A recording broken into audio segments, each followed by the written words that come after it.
TheAngryHoneyBadger. Hey everybody, it is the Angry Honey Badger here, and it is time for another champion build video. Today, we will be taking a look at Sion in the top lane. I like him best up here. I've seen him obviously in the jungle, a little bit in support. Think he's best in top. Gonna go ahead and just throw that straight out there. What we're gonna do in this build today, though, is of course talk about those runes and masteries. We're gonna talk about abilities and items, pros and cons, all the fun stuff you need to know about Sion. We're also gonna talk about team comp a little bit. I think it's very important with Sion, and you just really want to know that. But before we get into all the things, a little bit of a quick fight. Gonna knock up the Kennen, punch him in the face.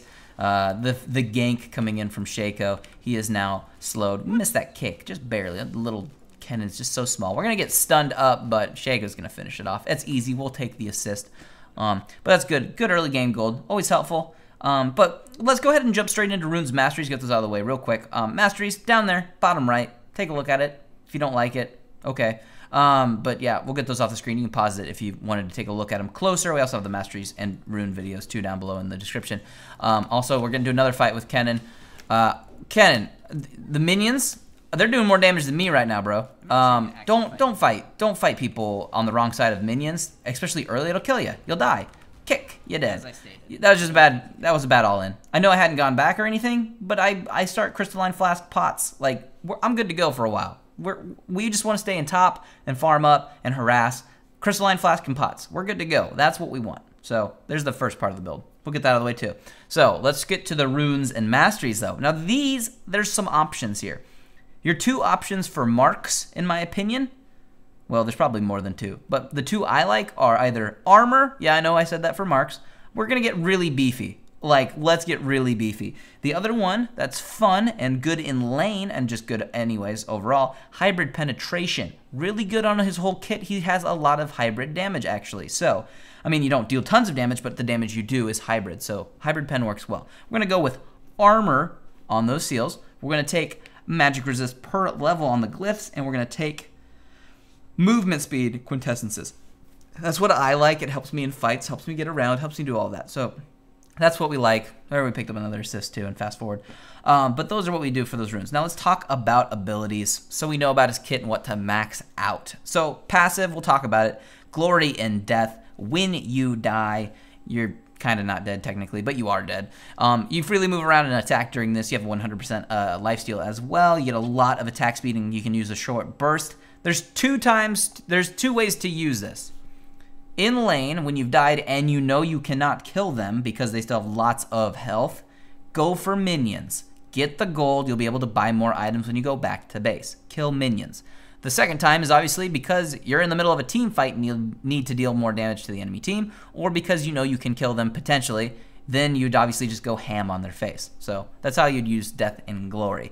At level 1, put a point into your E ability. This is your Roar of the Slayer. This is your directional skill shot that can kick minions at them, slow them by 20%, right? No, you reduce their armor, sorry. Yeah, you reduce their armor. Awesome. You slow them by a percentage based on how many points you put into it. Slows them and reduces their armor for 2.5 seconds. Really good ability, honestly. We're going to max this out first. Just saw a slight mana cost change. Honestly, I'm still going to max out first. The harassed in lane is just fantastic. Just make sure you don't miss it, and you'll get the most out of it. Here, we're tanking a turret a lot, and then Fizz shows up, which is unfortunate. We're going to die. But we're going to go for the minions, because I can't kill a full health Fizz, so minions. Yeah, get minion kills. Getting that gold. Pushing that wave. So that's what you want to do with that ability. At level 2, you can actually put a point into either of your abilities. Just really depends on what you need in your lane against who you're going up against. It'd be good to put a point into your other one. We'll go over Decimating Smash first. On first cast, you're going to be able to channel this, and you can hold it for 2 seconds. If you channel it long enough, you can then knock up enemies. It does deal attack damage or physical damage to them. You can either slow them or knock them up. Minimum would be 1.25 seconds or up to 2.25 seconds if the smash is fully charged. So yeah, remember that. Helps clear a little bit, helps deal damage, obviously. Helps knock them up and slow them. It's good crowd control. And then your next level, you put a point to your Soul Furnace. Passively, Sion is going to permanently gain 2 health whenever a minion dies or unit dies that he kills. And it increases to 10 against large units and champion kills or assists. So you're going to get health as the game goes on, which helps you scale into late game really, really well, and you're going to get tons of health, and Sion's gonna have just tons of health. It's crazy, to be honest. Maxing these out, I've seen people do Q over W or W over Q. I've seen both. I can recommend both for very different reasons. I think this game I did Q for kicks and schmeagles, but Soul Furnace is a little bit safer. Also, really good damage still on it, and for what it does. And the protective shield is also a protective shield. That's good to have. So either or. I mostly just max out my E. That's where the bread and butter's at. And a bit of a fight here. Gonna obviously get into fights in the game. It's gonna happen.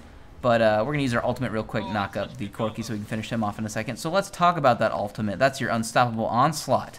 You charge up for direction. It goes for 8 seconds. You can cancel it if you overshoot. Make sure you do. But you are immune to all crowd control effects. But you can be stopped by walls. Once you collide with somebody, obviously, you're going to deal damage. Knock them up. Slow, fun things. Crowd control, yay. Don't be afraid to use this ability in close quarters if you just need to use it for the crowd control instantly. You won't get as much damage off with it because it does, I believe, increase as more range is added. Could be wrong. Or slow them longer if more range is added. Anyways, if you just need to use it for the crowd control, use it for the crowd control. It's really good. Also, it's really good for getting back to lane at like early on if you're not wanting to use your TP or something. It's a thing. You can try it. All right, so those are your abilities. And now we're building tanky. What do we want to talk about? Let's talk about the first few parts of the build. So we started Crystalline, we talked about that. Early on, because I went up against a magic damage top laner, we built the Sprit Visage. If I would have been going up against an AD top laner, I would have either bought my Omen or a Sunfire Cape first. I won't always pick up Sunfire Cape. I do like the item early on Sion, but he doesn't really need it late game. Not that it's bad late game by any means, but he doesn't really need to buy that late game. There's other better armor choices later on in the game.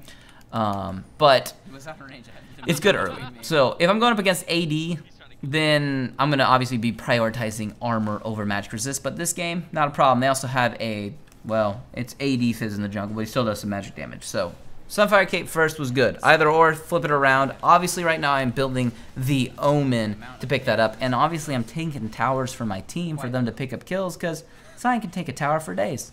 It's just, he's so big. He's so beefy. It's so good. Love it. The next thing, though, is the boots. Mercs are what I really like. Because everything you cast is basically a slow motion skill shot. Your Q is on a delay. Your W, you have to wait if you want to redetonate it. Your E is a kick. It travels over time. You know, you can miss it. You kind of pause to do it for a split second. Your ultimate after you come out of it. And just everything's kind of like a slow motion skill shot until you are running at full speed. Then you're like a freight train at full chug. But it's nice to have tenacity on Merc treads so you don't get locked down more than you need to in the duration of a fight. So I highly recommend them. Also, you're tending to pick up more armor with him because you're a frontliner. They just tend to build more armor anyways. And it's easier to pick up armor in this game than magic resist. So if you can get a little bit on your boots, never a bad thing. So those are our first 3 items this game. And we'll talk about the next items in a second. Now, the next thing we need to talk about with Sion, a very important thing. So this is pros and cons part of the game. Or we've kind of been hitting pros and cons the whole time. But this is a pro and con depending on what your team composition is. Pros. Sion is ridiculously tanky. He is a great frontliner and can, you know, be that harassment in the front line that helps disjoint the enemy team's fight. Now, the con about this is if your team doesn't build a composition, or if you picked Sion into a team composition that doesn't work with Sion, you will lose a game. You just straight up will lose. If you don't have enough damage in all the other roles in the game, you just don't bring enough damage to fights to really win team fights. You need people in other lanes to have damage. And when I say this, what I mean is it really, really helps if your AD carry actually can carry a little bit or has the ability to deal damage. So obviously that's kind of straightforward regardless.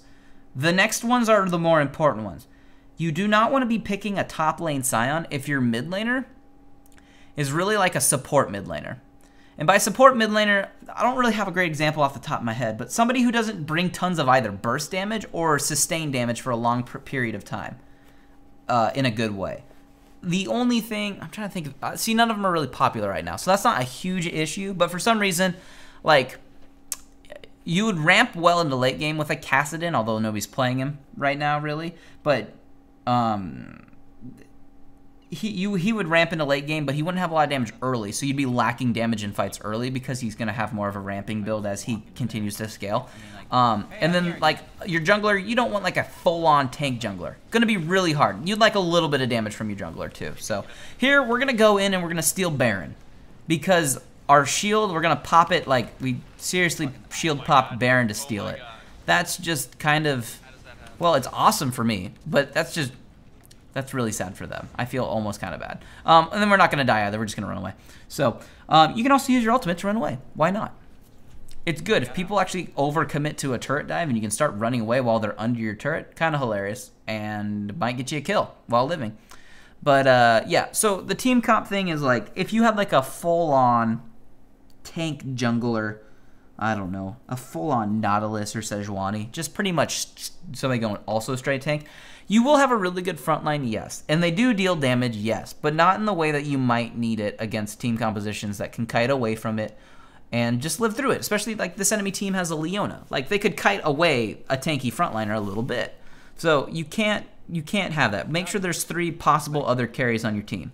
It's just going to be really important. I can't beat that into the ground enough. Teams that lose with the composition of Sion a lot in like the LCS or in the pro scene that have lost games with Sion, it's because they don't have enough damage in other places. And Sion, he's doing what he can, but then they killed all of his carries, and Sion's like, well, I obviously am not going to just murder the rest of the team. It just doesn't happen, really. So, yeah, it's important.